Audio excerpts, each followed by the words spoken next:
May I make a recommendation? Maybe. I'm scared is what you're going to say.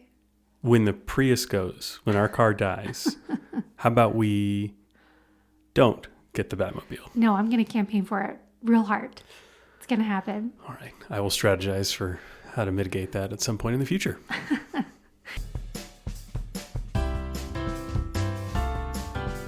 Welcome to Pennies and Popcorn, the show about real money lessons from the world of TV and movies.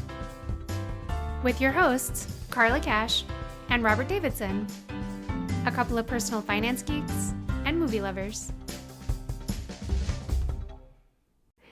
Hey guys, thanks for tuning in today.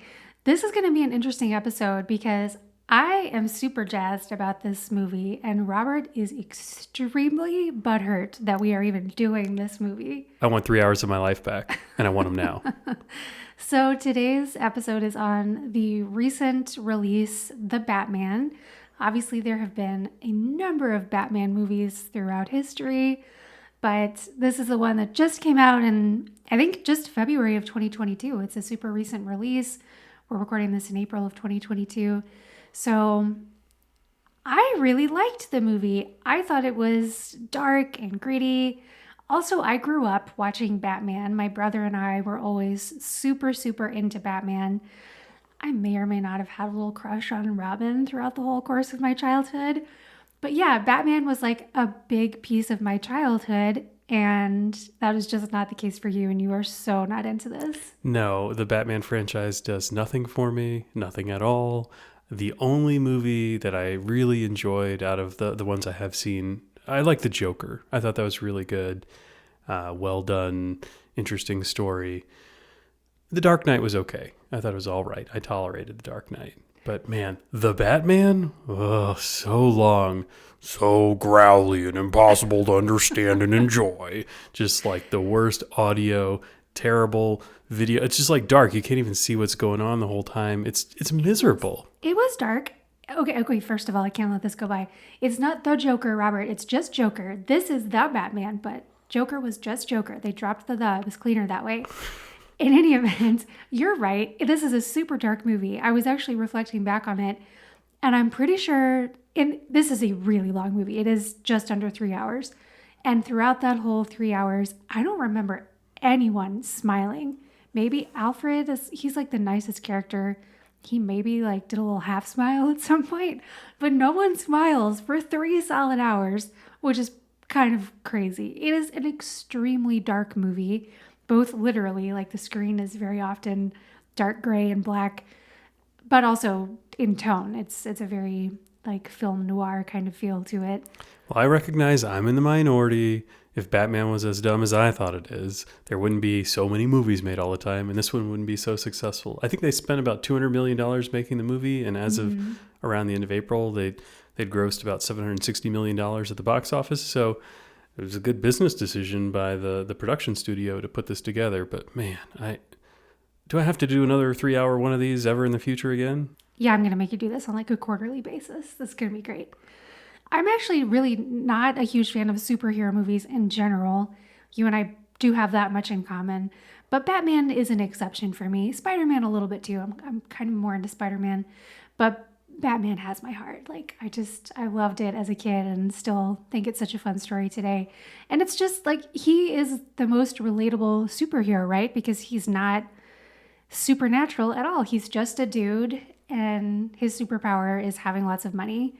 So it makes for a good pennies and popcorn episode because today we are going to dig deep into what it actually cost to be Batman, how much money we think the Wayne family actually had. So it's going to be a fun episode. Stick around. The cast in the movie at least was good. There was Robert Pattinson. I thought they were going to take Batman down some sort of like vampire twist. Also, poor Robert Pattinson. He'll never live down Twilight. I actually think he's a really great actor. He's so much more than Twilight. Well, I couldn't tell that it was him, really. If I didn't know that it was him playing the role, I wouldn't have guessed. I just thought it was somebody who had trouble speaking clear, intelligible English as the actor. Not that bad. It's not that bad. I did think Paul Dano did a good job playing the Riddler. not the same as Jim Carrey's portrayal of the Riddler. I thought my that was gosh. quite a bit different. Could not possibly be more different than Jim Carrey. Batman Forever was so campy.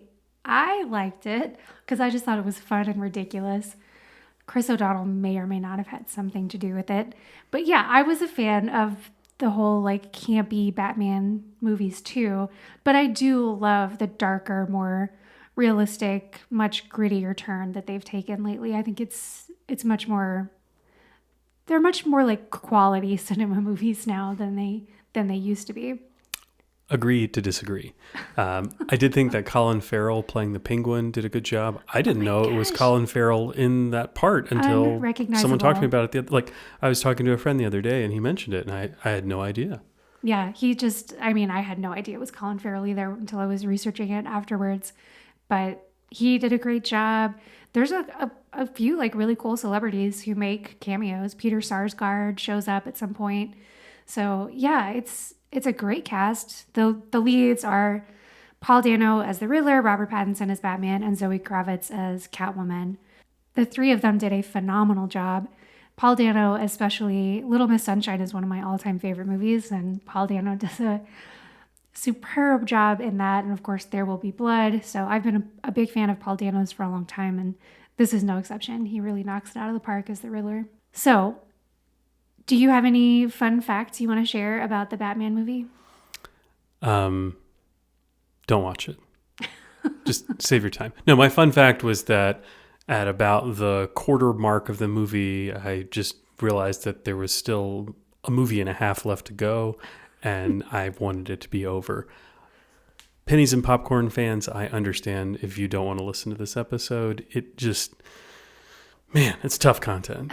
That's the most fun fact I can bring to the Batman. Who doesn't want to know how much it costs to be Batman? I am curious super about fun that. Question. No, this is going to be great. I do want to learn the things we're going to talk about, but my fun fact is don't watch this movie. Like go watch White Men Can't Jump Again or something. So I will say, I think we're going to be relatively spoiler free in this episode. We might reveal like a few minor plot points, but nothing that will spoil the overall arc of the movie. So yeah, if you haven't seen it yet, don't be turned off. You can still listen to this and then watch the movie later. So I have just a couple fun facts that I thought are great. I'll try to put on a brave face. Okay, so first of all, did you know that the original idea for the Batcave was inspired by this sort of urban legend, which may or may not be true, that underneath the Waldorf Astoria Hotel in New York, there is an abandoned train station down there that someone thought would make like a perfect Batcave. So that's where the idea for the Batcave was born, which I thought was pretty cool. I've been lucky enough to stay at the Waldorf Astoria on a few work trips in the past, and I can just picture there being like a super rundown train station down there. So it's kind of cool to think about that. Second fun fact, this one's better. So people who had played Catwoman and Batman in the past like reached out to these current actors who are playing them in this movie, Zoe Kravitz and Robert Pattinson. I think specifically Michelle Pfeiffer, who's played Catwoman in the past, reached out to Zoe Kravitz, and Christian Bale reached out to Robert Pattinson, and they both gave them the same piece of advice on playing these characters. Can you guess what that advice might have been? I don't know how to say anything that's just not such a downer on this. Be as angry and grumpy as you can be as you film this movie. No, maybe it's to just be careful and not let the character that you're playing take over your identity in the real world. No, it's far more practical and less cerebral than that. They told them to make sure that the costume designers gave them a way to go to the bathroom while they were in their costumes because these costumes are so skin tight. It takes so long to get in and out of them that these poor actors are often stuck like, I got to go to the bathroom. I've been in this suit for hours. Can somebody get me out of this thing? So that was a very practical piece of advice that they were given. That is a fun fact. I agree. Thank you for that. Okay, so I think we should go ahead and dive right into our first clip. We don't need to give a plot summary for those people who don't know what Batman's about? I mean, if you don't know what Batman's about, where have you been? Like, what is going on in your life? So there's, the plot summary is basically not necessary. It's the story of Bruce Wayne, who is a billionaire. We're going to get into how much money he has. And he's trying to save Gotham City from bad guys. It's pretty much it in a nutshell. So yeah, let's jump into our first clip.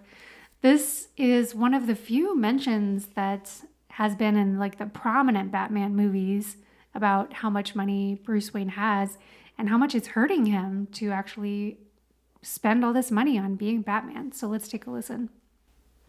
Our accounting friends at Wayne Enterprises are coming for breakfast. Here? Why? Because I couldn't get you to go there. I haven't got time for this. It's getting serious, Bruce. If this continues, it won't be long before you've nothing left. I don't care about that. Any of that. You don't care about your family's legacy? What I'm doing is my family's legacy. If I can't change things here, if I can't have an effect, I don't care what happens to me. So is he really running out of money? It's such an interesting question. So Batman has been around since I think the early 1930s. So this is a character that has had a near infinite number of storylines, right? It's not like Lord of the Rings or something where you can go to like one source material and say, this is the plot of Batman. There's been so many different offshoots, comic books, animated series, movies, etc., like ad infinitum. So it is impossible to say how much money Wayne Enterprises, the Wayne family company, actually has, because it varies a lot between different storylines. On the low end, it's generally written that the Wayne family has like $9 billion. That's billion with a B. So like in the 1930s, they had $9 billion? No, I think that was a much later storyline. Okay. I will say the world's first billionaire, do you know who it was and when he had $1 billion? I don't. Could it be one of like the turn of the century, like early 1900s barons of something, whether it was steel or oil or banking or something like that? Yeah, it was Rockefeller. And I think in 1916, he became the world's first billionaire with just a single $1 billion, which is now That's like weak. just a paltry sum. It's so silly. So yeah, we're going to talk a little bit more about real world billionaires, but going back to the Bat universe, on the high end, the amount that's been written that the Wayne family had was $100 billion, which would put them in like very rarefied air. Like there's only a couple of people who have more than that in the real world today. So either way you slice it, anytime you're into the billions with a B, you're talking about a stupid amount of money that is like way more than enough to be Batman, as we're going to talk about. Okay. Well, that's how much money he has. So he's certainly doing very well relative to the rest of the world. But what does it cost to be Batman? I mean, it's just like a cape and a mask. So I think we should talk about this on a spectrum. What would it cost to be a vigilante in the purest sense of the word, without any like fancy gadgets? And then what does it cost to be like the fanciest vigilante possible, which is pretty much Batman, right? So you could be a vigilante by going to your local thrift store and picking up some kind of a mask to cover your face for probably like $1 and maybe a used baseball bat. And you could walk around trying to stop criminals with nothing but these tools to your name and maybe some training and fighting of some sort. But like, that's about it. That's all it would really take to be a vigilante in the absolute bare essentials, bottom of the barrel kind of mode. You know, this just dawned on me, but how does Batman pull this off, right? Like, I've lived for a few decades now, and I've never witnessed a substantial amount of crime or a bunch of criminals that I could just go follow after. You say all you need is a mask and a bat, but don't you also need to be able to find the criminals and somehow take advantage of it? Like, how do you actually become a vigilante? Like, where do you go hang out to find all of these opportunities to leverage your skills to make the world a better place? This is a good question. And now I'm thinking of Batman in the sense of like a baseball Batman so I feel like Batman should carry a baseball bat from time to time just because that would be pretty great. But you're right. You would have to hang out in pretty nasty crime-ridden areas. And actually one of the lead articles on CNN this morning was about how they're having like a really serious spike in crime in New York City. Like I think robberies were up 47% or something in the last few months. So maybe if you were wandering around New York City, which of course is kind of the real world analog of Gotham City, right? Then I'm sure you could come across some criminals at some point if you wandered around for long enough in dark alleys like Batman does. But crime, however prevalent it is nowhere in America at least prevalent enough that you can just walk the streets and reliably expect to see someone in like a dangerous situation. So we're very fortunate in that sense. You're right. All right, I'll apologize for my sidebar. We can assume that poor Vigilante just needs a bus pass to get to the crime. Yeah, there we go. We're just going to suspend reality in a lot of ways to be Batman fans. So let's talk about what it would cost this real Batman, not baseball Batman, to be a vigilante in the very extreme, super high-tech way that he does it. So in all of the Batman movies, he's always got some really, really fancy vehicles of various types and really fancy gadgets. In fact, there's a great line in one of the earlier Batman movies where Jack Nicholson plays the Joker, where he sees him in, I think, one of the bat planes, and Jack Nicholson looks at it and he says, "Where does he get those wonderful toys?" And it's true, right? Like they're pretty great little gadgets and fancy things that Batman has that are fun to watch on screen. So there is a guy, his name is Thaddeus Howes, who has written an article for Gizmodo where he tries to estimate what it would cost to have all these, quote, wonderful toys. And they are not cheap, but I do think that this guy is maybe overestimating things a little bit. So his estimate of what it costs to be Batman overall is, what's your guess? Do you have a guess? I'm going to guess, so he's got the Batmobile, he's got his armor, I don't know, $10 million bucks. Oh no. This guy's estimate is $682,450,750. It's pretty specific. I no longer trust the estimating skills of this guy.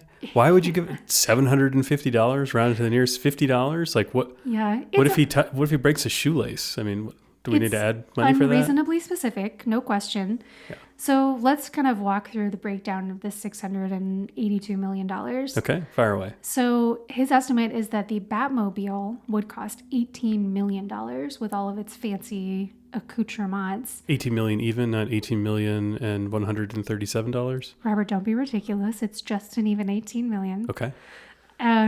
His estimate for the Bat Pod, which is kind of like the Bat Cycle, the motorcycle, which in just like the Batmobile can turn its wheels 90 degrees and go sideways if it needs to, which is pretty cool, you got to admit.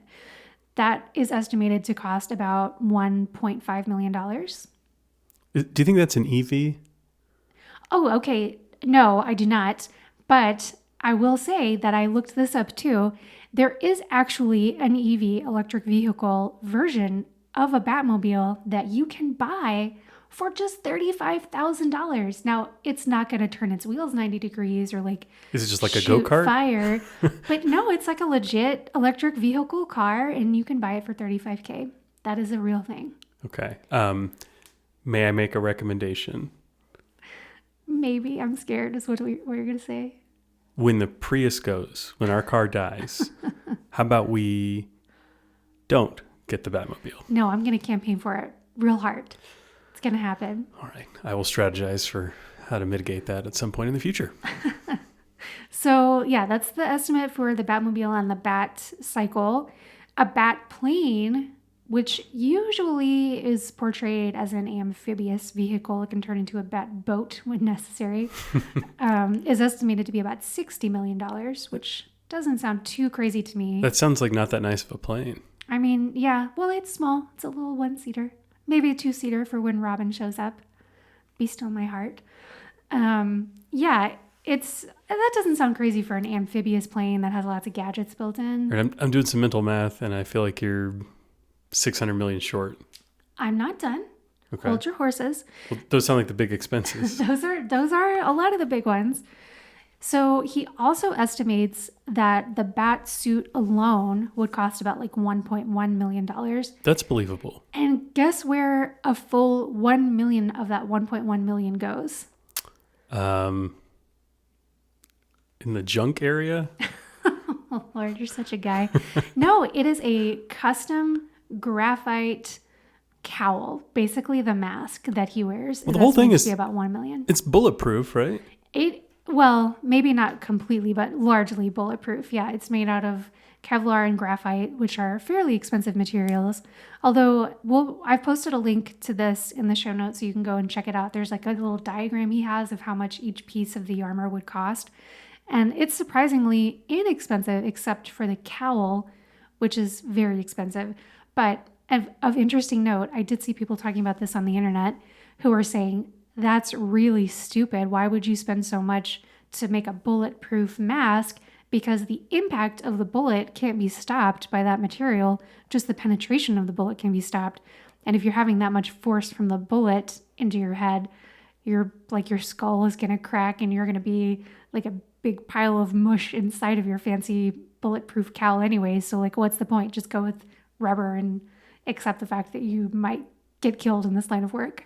Well, hold on. I mean, isn't there some kind of padding like you'd see in a football helmet or something like that inside of it?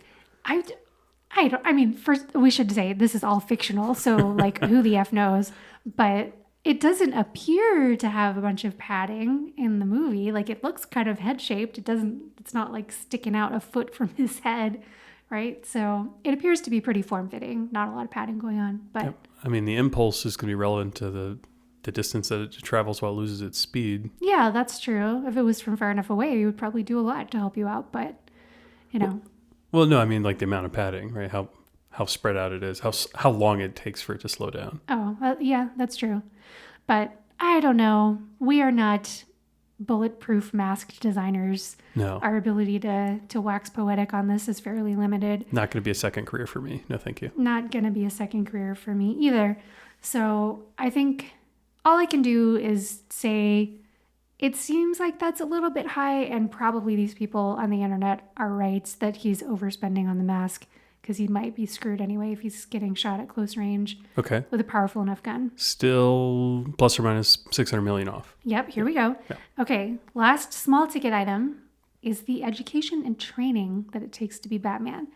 So the estimate for that is about $1.75 million, according to this guy who wrote the Gizmodo article. I think that is wildly crazy. And as I've already said, there's not like one true canon for all of Batman lore. But usually Bruce Wayne is portrayed as having gone on this big trek, I think typically to Asia, where he like studies from these martial arts masters and lives in abject poverty and leaves all of his wealth behind. He does not appear to be spending any money on his training. Like he's working at these places for his keep and for his training. So it seems like he got his education more or less for free. Now, maybe he went to college when he was younger before becoming Batman, but that seems like a crazy high estimate to me. You don't need to have gotten a PhD from Harvard to be Batman. It seems like you just need martial arts training. We did an episode on the Olympics not that long ago, and I don't think we concluded that it took $1.75 million to win a gold medal in judo. Yeah, we did not. We did not conclude that because it would be crazy. That just seems like off the charts insane to me. I don't know where that guy was getting that number, but we respectfully disagree with you, sir. So also it makes me think of that line from Good Will Hunting about you're dropping like a few $100,000 on an education from Harvard that you could have gotten for $1.50 in late charges at your library, which also feels true. Like he probably needs some basic medical training in case of medical emergencies. He's likely to get hurt out in the field, or, you know, one of his partners is likely to get hurt when he's working with someone like Robin or Catwoman. Does Gotham not have hospitals? You can't show up at a hospital. They're going to unmask you, Robert. It's terrible. It's a real risk. My mistake. Anyway, he probably needs like some basic medical training. But again, he probably could have done that for dramatically less than $1.75 million. So I don't like that number. Okay, we're still short about 600 mil, right? Yeah, I'm waiting for you're giving me smaller and smaller pieces at this point. So here comes the big one. The estimate for what it would cost to build and maintain both Wayne Manor and the Batcave and have security, like super, super tight security for all of it, is $600 million. So there's the elephant that's making up the huge bulk of this estimate of what it costs to be Batman is $600 million. why do you need Wayne Manor? I mean, that's just his house. Yep, that's a great question, and the answer to it is you don't. Like, couldn't you just get some like piece of commercial property somewhere and have a big hangar or a big, warehouse where you store all your equipment? How much security do you really need? Get insured. I mean, I don't understand why you would need all that extra security or what the value. And maybe I don't know enough about Batman's history and all the different movies, but I don't understand what he's getting out of the Batcave beyond a garage. Yeah, it's pretty much just a real A garage cool and an office, garage. maybe? Yeah, I mean, he always has his like super high-tech computers in there, and those are part of the estimate too. These are all like the little things that we're leaving out. One thing I thought was interesting is the cost of one grappling hook gun is estimated to be $50,000, which is pretty steep. That's the gun or for the hook itself? That's the gun. How much does a grappling bullet cost? Don't know. But yeah, I mean, that's one of his most useful tools, and you have to imagine he's losing them fairly regularly. So yeah, $50K for one grappling hook gun seems like a lot. But I think you're exactly right. Like, it would not be necessary to have the super fancy house, the super fancy cave, and like have all these accoutrements that are costing so much money.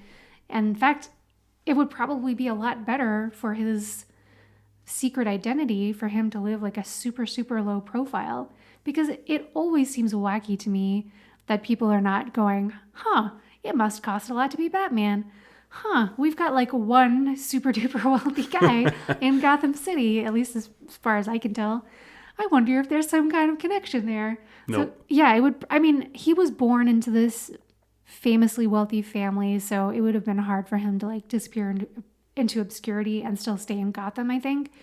But yeah, it does seem like it would be a lot easier for somebody to keep a really, really low profile, live in some like super modest, apartment or house, and then just have a commercial warehouse, like you said, where they keep all their stuff. So, Well, I think your Gizmodo estimator has probably left out ongoing operation and maintenance type costs, replacement of stuff as it wears out and ages. But at the same time, if we take his ludicrously high number of almost $700 million and compare it to our low-end estimate of Batman's family wealth of $9 billion, he's fine. He could totally be Batman. I feel like in the world today, if you have enough money to be like the sole owner of a professional sports franchise, you could be Batman. yeah, I agree. It would not take nearly as much as this guy estimates.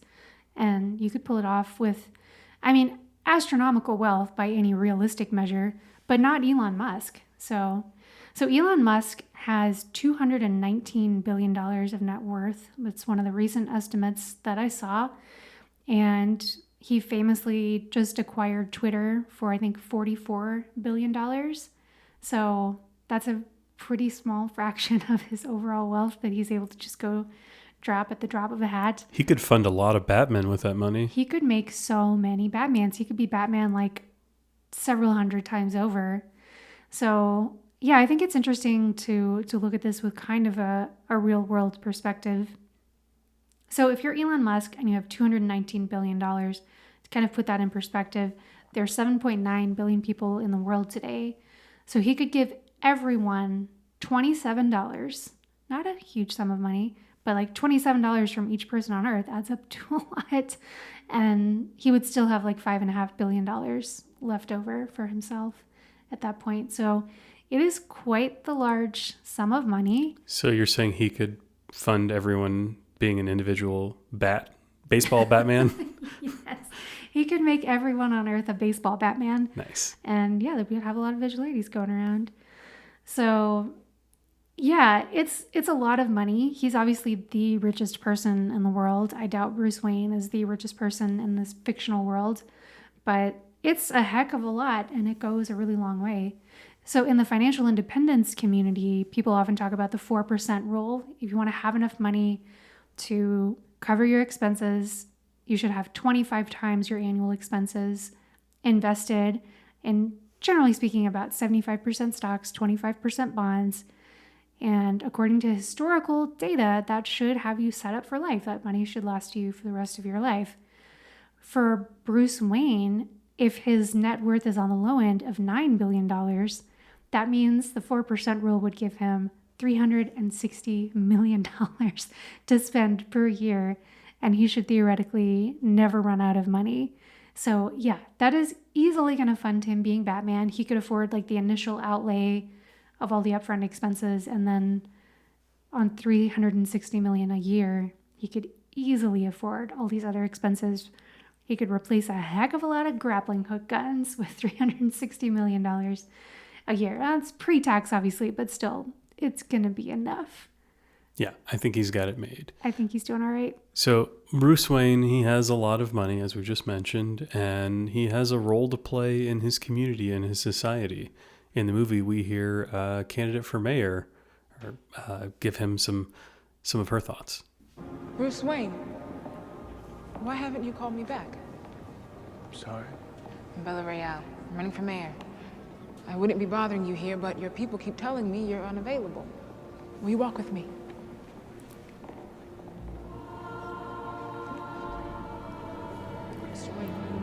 Mr. Wayne, you know, you really could be doing more for this city. Your family has a history of philanthropy, but as far as I can tell, you're not doing anything. If I'm elected, I want to change that. So I think this leads us into a discussion about whether being Batman is the best use of this enormous amount of wealth that the Wayne family, or now it's just Bruce Wayne, that he has. I mean, it's just him and his good buddy Alfred, like $9 billion for one person. It is an insane amount of money. And as we heard in that first clip, he doesn't seem to care about preserving that wealth. He's not into, living a highfalutin lifestyle and like jet setting. I mean, being Batman is his splurging, right? He splurges on all these expensive toys, as the Joker calls them, but he's not into like fancy clothes and fancy cars and fancy restaurants. In fact, one of the things I think is interesting in this movie is that usually Wayne Manor is depicted as this incredibly beautiful mansion that's just like sparkling and gorgeous and everything is flawless. In this movie, like, holy cow, I would not want to live there. This place looks like the pits. It's kind of crumbling and it just looks like it's in a state of total disrepair.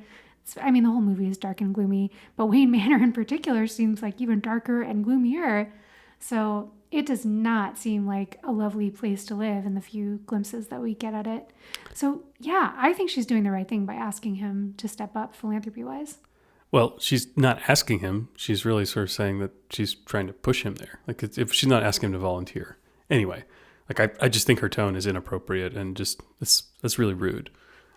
But I don't think his Batmaning is actually helping, right? Like, the city is still crime-riddled and terrible. I don't know why he thinks all of his Batmaning is actually making a difference. It doesn't seem like it's improving the quality of life for the citizens there or anything. You're exactly right that he is not making much of a difference as Batman.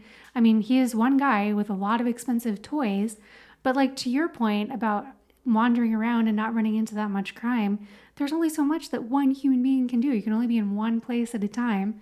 With all his money, he hasn't invented like teleportation devices yet where he can just magically teleport to wherever a crime is happening.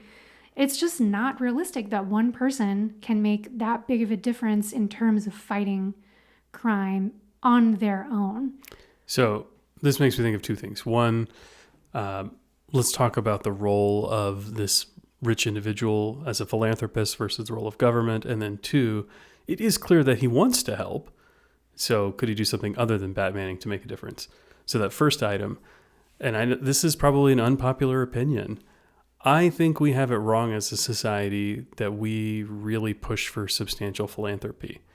I think governments should exist to provide essential services to our communities.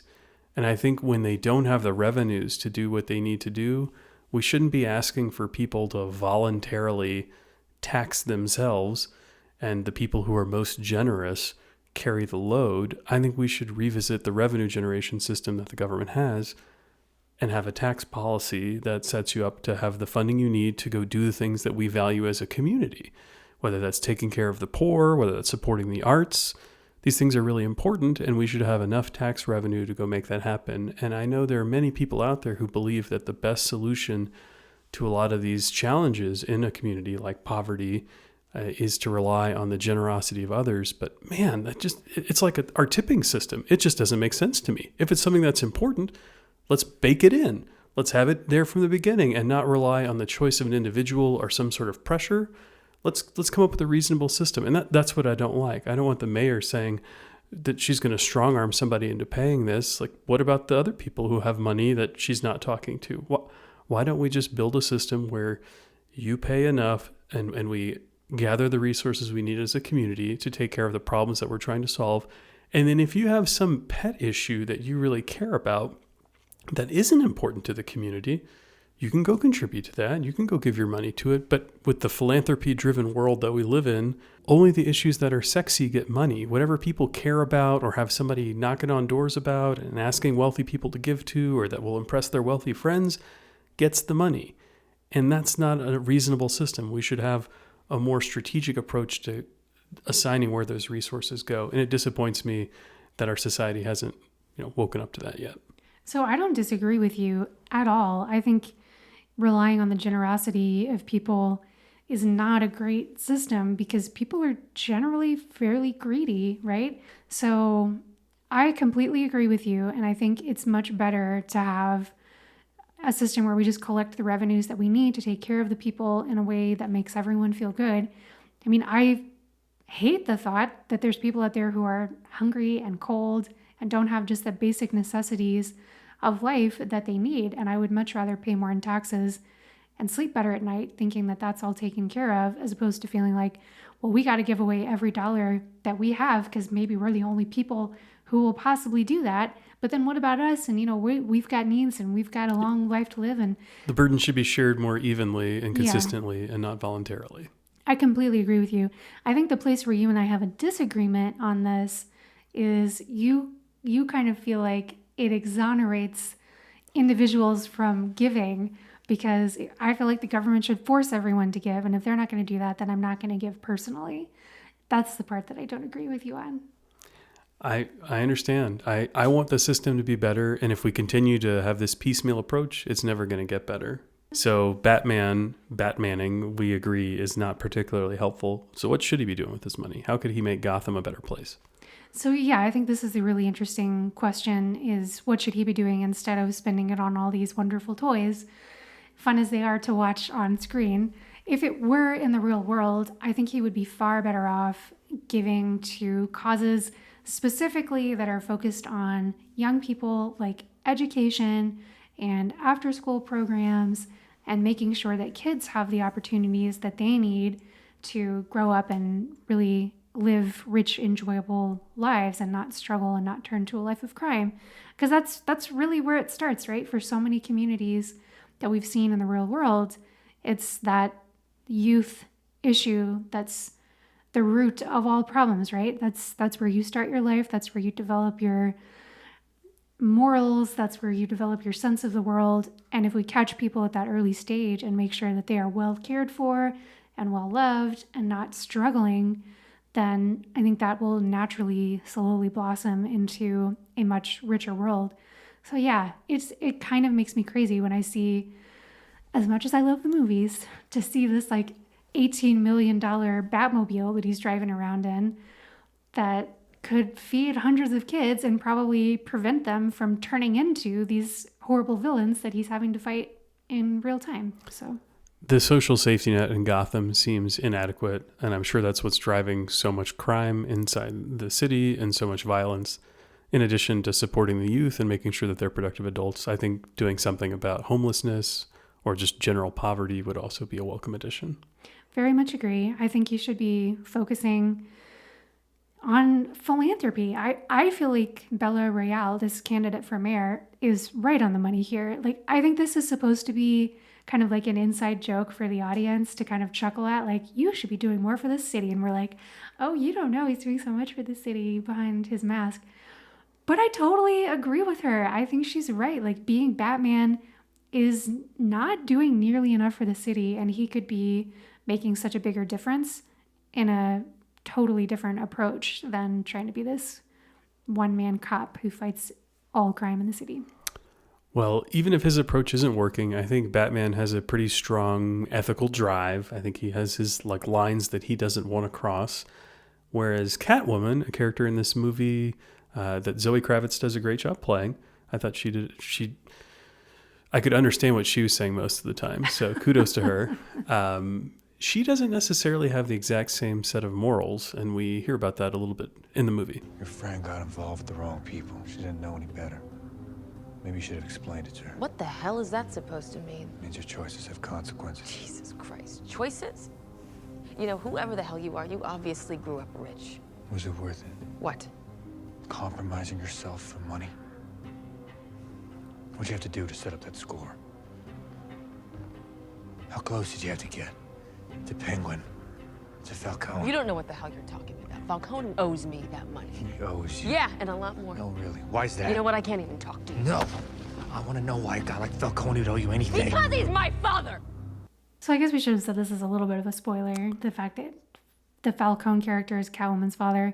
But honestly, it's kind of a minor plot point. You're still going to have lots of twists and turns if you see it. So yeah, I think there's a couple interesting things to talk about in this clip.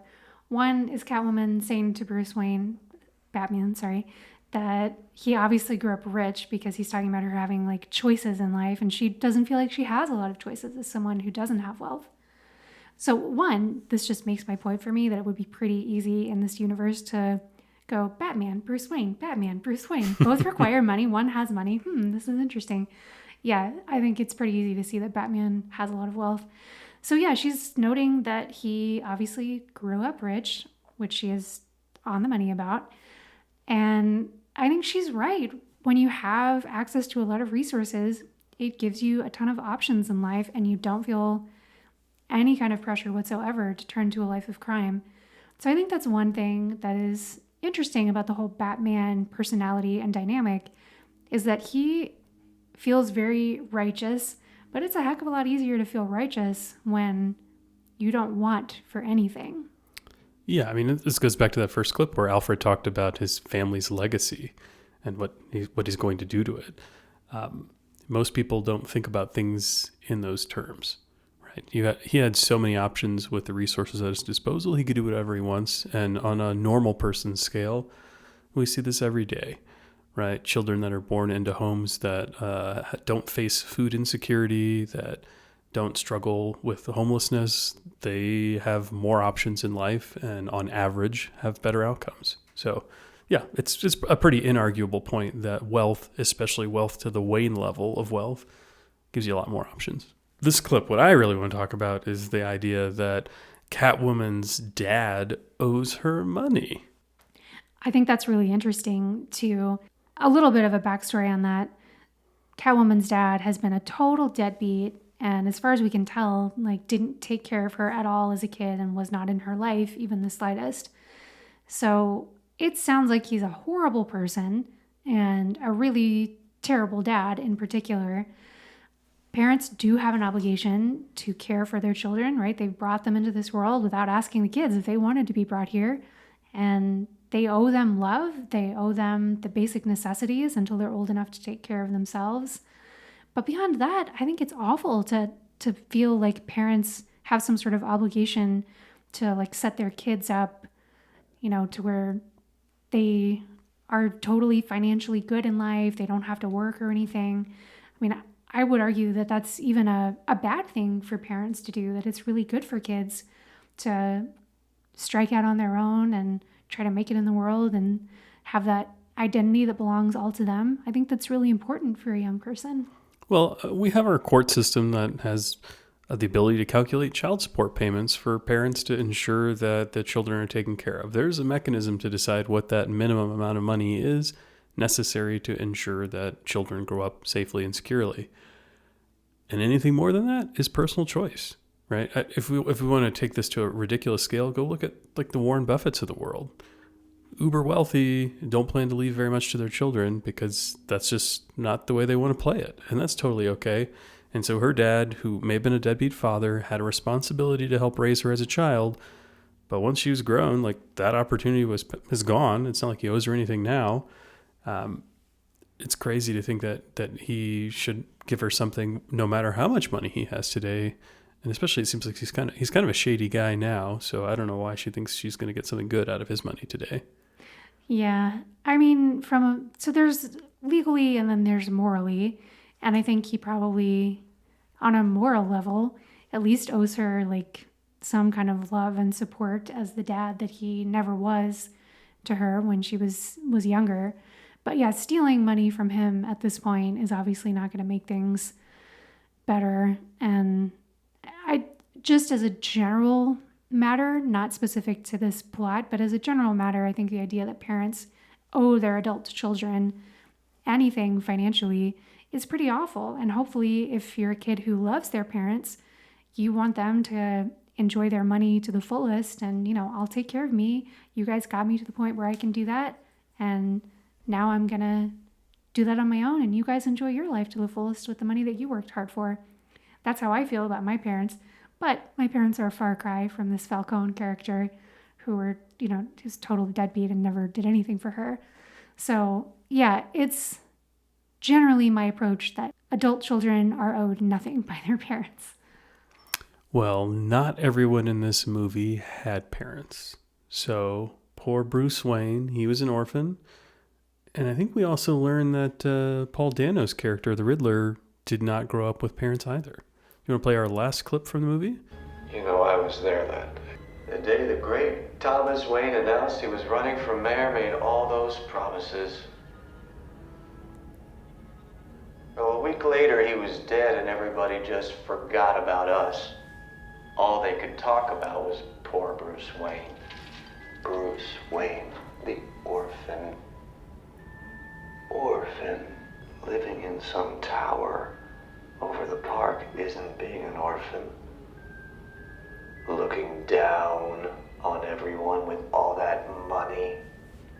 Don't you tell me. Do you know what being an orphan is? It's 30 kids to a room. 12 years old and already a drop-in, numbing the pain. You wake up screaming with rats, chewing your fingers.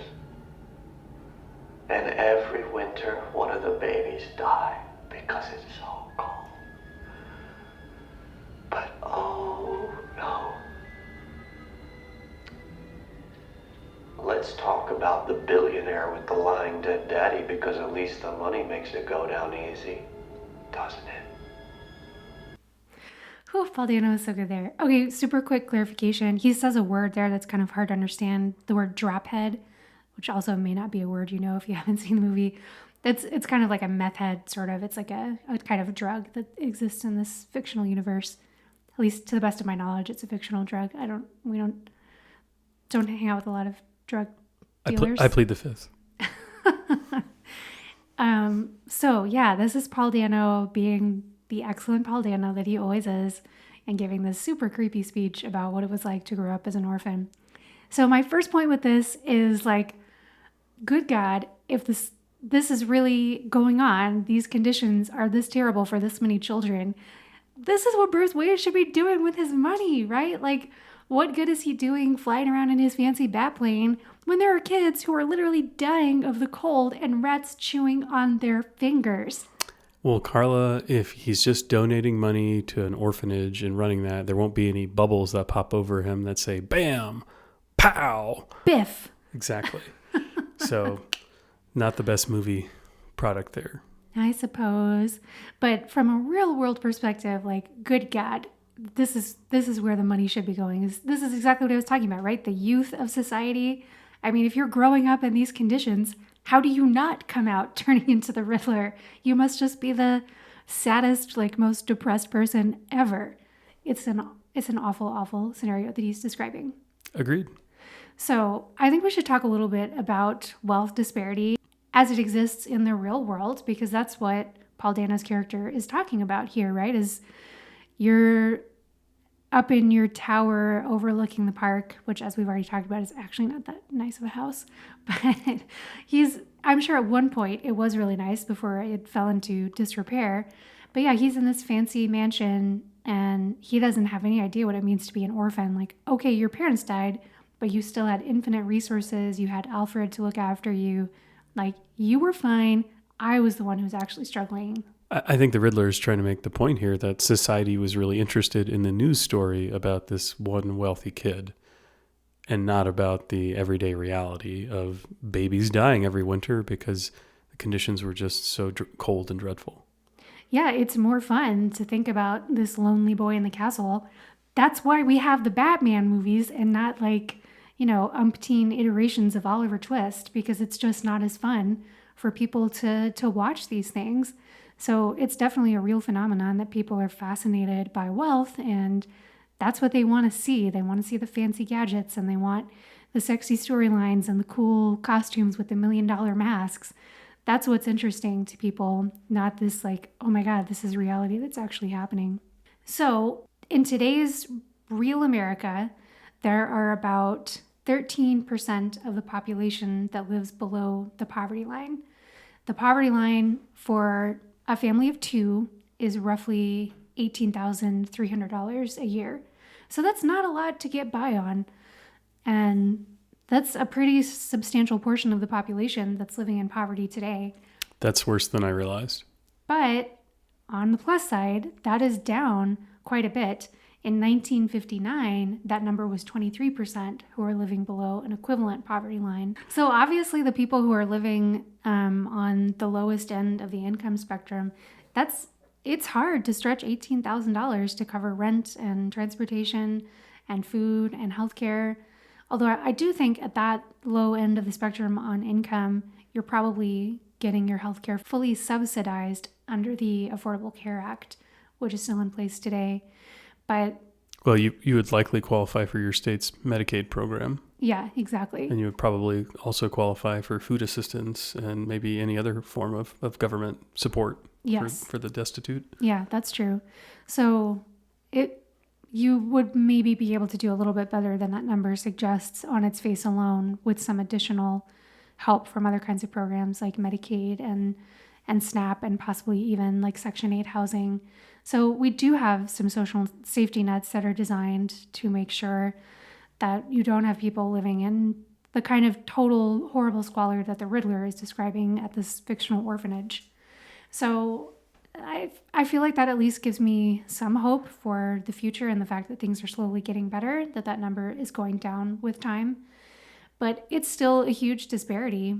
And I think the statistic is that the top 1% of Americans have something like 76% of the wealth in America today, and the bottom 50% have 1% of the wealth.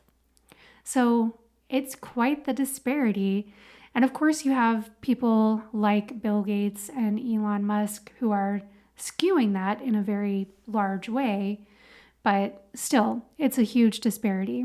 So with this wealth disparity, are there any consequences? I mean, I know you talked to me once before about your thoughts of this is what leads to revolutions, right? Like this is what causes people to storm the Bastille. Yeah, no, I think that's very true. If you get too large of a wealth disparity, and more importantly, I think if you have too low a standard of living at the bottom, then you're going to see the kind of revolts that we have seen in real history. Storming the Bastille, I think, is one of the better examples of it, or more well-known examples. And like we see in the movie, right, you've got this character, the Riddler, who is incensed by the poverty levels and just the general dystopia that he is living in, which he ascribes largely to the fact that the lowest class is living in such terrible poverty. Yeah, it's brutal. Well, I guess that's all I have on the show. I know this is setting the bar pretty low, but I hope you enjoyed this episode of Pennies and Popcorn more than I enjoyed the movie. I will try not to make you watch anything you absolutely hate for a little while. I'll give you a little bit of a break. But if you are a fan of the Batman franchise overall, I think you should give this one a watch. It's really good. It feels much more realistic than some of the older Batman movies that we had in like the 90s and early 2000s. And they're doing a really good job with these, in my opinion. Joker, The Dark Knight, and this latest one, The Batman, are really, really good. So if you like Batman, definitely don't miss this one. Get a lot of popcorn and get ready to settle in because it is a full 3 hours, but I think you'll enjoy it. And be on your best behavior. Watch out for those baseball Batmen. The baseball Batman are coming. Okay. Thanks for tuning in, guys. We'll catch you next time. Take care.